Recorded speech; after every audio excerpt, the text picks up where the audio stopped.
And we're back. 88.7 WLUW, Chicago Sound Alliance, broadcasting live from the Heartland on the corner of Glenwood and Lunt. And not so packed cafe this morning, but you should be here. Delicious, delicious coffee. And oh, wait, there's loads of people outside. They're just not listening to me. So, my name is Chris Cogan, senior over at Loyola, and I'm joined here today by Kim Hunt. She's the new executive director of Affinity Community Services, which caters to young African American women's LGBTQ youth. Oh my! I have trouble saying Lordy, that too. always losing the anagrams. It's WLUW, LUC, LGBTQ. So first and foremost, maybe even most importantly, what is your favorite Michael Jackson song? Oh my God.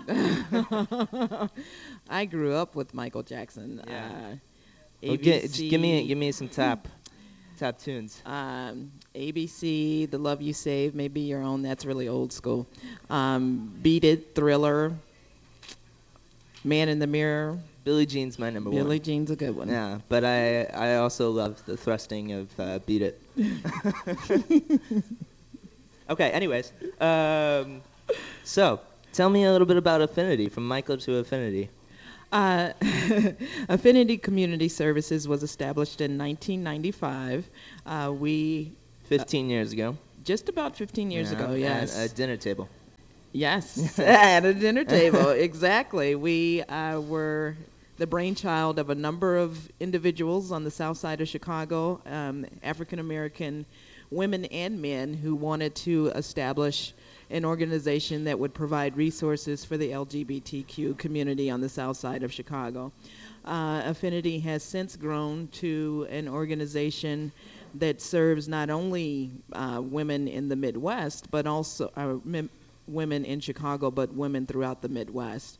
We focus on African American, lesbians, bisexual, and transgender women, and LGBTQ youth of color. And we provide all kinds of programs and services for them, including some health advocacy work, some community building programs, as well as our Youth Leadership Institute, which is a new initiative. Now, tell me about the community organizing and social justice that y'all do. You're based out of Hyde Park.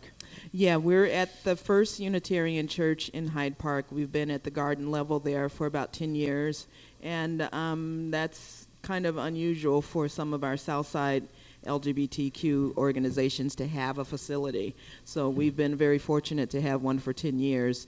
Our social justice work includes anything from having social justice teach-ins, where we're doing a number of workshops and seminars to train individuals who are interested in that area, to actually having some specific actions that we carry out.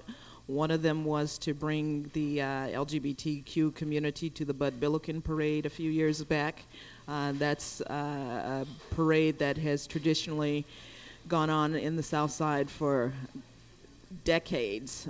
Started by the Chicago Defender when it was a fairly young newspaper, and it's a parade that welcomes children into the new school year. And so there was never an LGBTQ presence prior to the work that Affinity and some other organizations did. And so what sort of presence did you have? Did you have a float? Balloons? Float, just contingent of people walking. They don't really do much with floats in that parade. Yeah. Christmas. Yes. Yeah. Well, what about the social justice? Social justice is tied in with the community organizing. Again, that's looking at different issues that are very specific to the African American community. Some of that has been some health work where we've done studies on constituents just to see what their health needs were, insurance needs were. And we've also done a number of interviews with healthcare providers where we have actually gone in and done site visits and interviews so that we could create a healthcare provider book that's on our website, and it's has doctors in it that are very sensitive to our community. I don't want to put you on the spot, but do you remember some of the findings of those studies? Sorry. No? Okay. But you can find the study on the website, affinity95.org. Affinity95.org, and that 95 is when it started. Yes. Yeah, okay. It's all coming together. Yeah. So you got this new thing going on, this Youth Leadership Institute that's, Yes. well, it hasn't started yet. But. It hasn't started. We're very excited about it. The Institute was actually the brainchild of some of our youth group workers or volunteers, and they went out and secured funding for this idea. And the focus is to provide some very intense training for 12 months to 4 women who identify as lesbian, bisexual, or transgender, 18 to 24.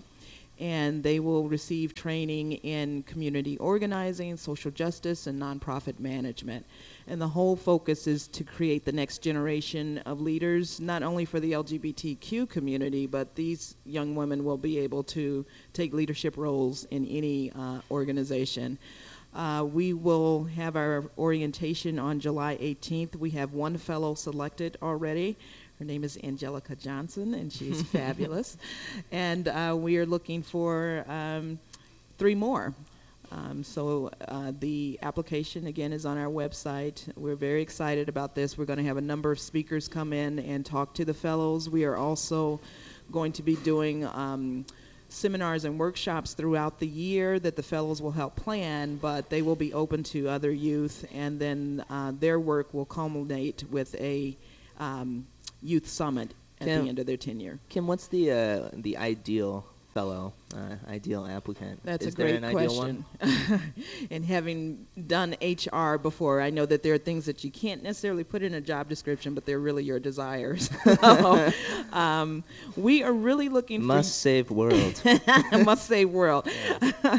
Well, we're looking for young women who have some demonstrated leadership capability. It doesn't mean that they have to have run an organization before or anything like that, but just have taken the lead and are great communicators, both written and verbal, are open to learning new things, and are